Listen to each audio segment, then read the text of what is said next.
সারা রাত ঘুমের পর আমাদের শরীর এবং মস্তিষ্ক প্রায় ৮ থেকে ১০ ঘন্টা উপোস থাকে। সকালে ঘুম থেকে ওঠার সময় আমাদের ব্রেনের এনার্জি লেভেল একদম তলানিতে থাকে। মহান সৃষ্টিকর্তা আমাদের মস্তিষ্ককে এমনভাবে তৈরি করেছেন যে এটি গ্লুকোজ বা শর্করা ছাড়া কাজ করতে পারে না। তাই সকালের নাস্তা বা ব্রেকফাস্ট ব্রেনের জন্য সবচেয়ে জরুরি। কিন্তু আমরা অনেকেই ভুল করি। অতিরিক্ত চিনি বা ফাস্ট ফুড দিয়ে নাস্তা করলে রক্তের সুগার হঠাৎ বেড়ে যায় এবং কিছুক্ষণ পরেই ধপ করে কমে যায়, যা ব্রেনকে ক্লান্ত করে ফেলে। তাহলে ব্রেনকে সারাদিন সচল ও তীক্ষ্ণ রাখতে কি খাবেন? বিজ্ঞান বলছে এই ৫টি খাবার আপনার মস্তিষ্কের জন্য সুপারফুড হিসেবে কাজ করে। তালিকার প্রথমেই আছে ডিম। ডিমকে বলা হয় ব্রেন ফুড। বিশেষ করে ডিমের কুসুমে থাকে প্রচুর পরিমাণে কোলিন। এই কোলিন আমাদের শরীরে গিয়ে অ্যাসিটাইল কোলিন নামের এক বিশেষ নিউরোট্রান্সমিটার তৈরি করে।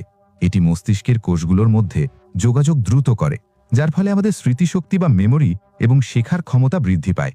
এছাড়াও ডিমে আছে ভিটামিন বি6 এবং বি12, যা বয়সের সাথে সাথে মস্তিষ্ক ছোট হয়ে যাওয়া বা মেমোরি লস প্রতিরোধ করে।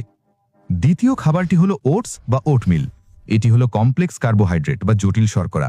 সাদা পাউরুটি বা চিনির মতো এটি রক্তে হঠাৎ সুগার বাড়ায় না, বরং এটি খুব ধীরে ধীরে ভেঙে গ্লুকোজ তৈরি করে, যা দীর্ঘ সময় ধরে মস্তিষ্ককে জ্বালানি যোগায়। ফলে আপনি সারাদিন কাজে মনোযোগ ধরে রাখতে পারেন এবং ক্লান্ত অনুভব করেন না। ওটসের সাথে ফল মেশালে এর পুষ্টিগুণ আরও বেড়ে যায়। তৃতীয় সুপারফুড হলো আখরোট এবং কাঠবাদাম। মহান সৃষ্টিকর্তা আখরোটকে দেখতে হুবহু মানুষের মস্তিষ্কের মতোই বানিয়েছেন, যা এক আশ্চর্য ইঙ্গিত। আখরোট এবং কাঠবাদামে আছে প্রচুর পরিমাণে ওমেগা-3 ফ্যাটি অ্যাসিড। এটি মস্তিষ্কের কোষের বাইরের দেয়াল বা মেমব্রেনকে সজীব রাখে।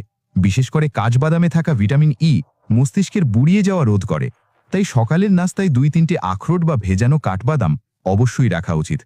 চতুর্থ খাবারটি হলো বেরি জাতীয় ফল, যেমন স্ট্রবেরি, ব্লুবেরি বা আমাদের দেশীয় কালোজাম। এগুলোতে থাকে শক্তিশালী অ্যান্টিঅক্সিডেন্ট।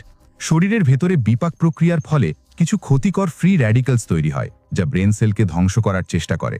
বেরি জাতীয় ফলের অ্যান্টিঅক্সিডেন্ট ঢাল হিসেবে কাজ করে এবং এই ক্ষতিকর উপাদানগুলোকে ধ্বংস করে ব্রেনকে সুস্থ রাখে। যদি বেরি না পান, তবে কমলা বা মাল্টার মতো ভিটামিন সি যুক্ত টক ফলও মস্তিষ্কের রক্ত সঞ্চালন বাড়াতে দারুণ কাজ করে। পঞ্চম উপাদানটি পানীয়, ১ কাপ কফি বা গ্রিন টি।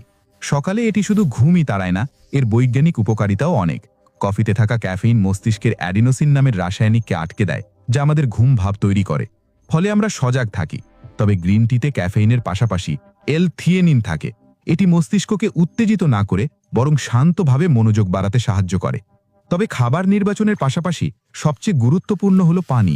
মস্তিষ্কের ৭৫%ই পানি। রাতে দীর্ঘ সময় পানি পান না করায় সকালে আমরা ডিহাইড্রেটেড থাকি। সামান্য পানির অভাবেই মনোযোগ কমে যায় এবং মাথা ব্যথা শুরু হতে পারে।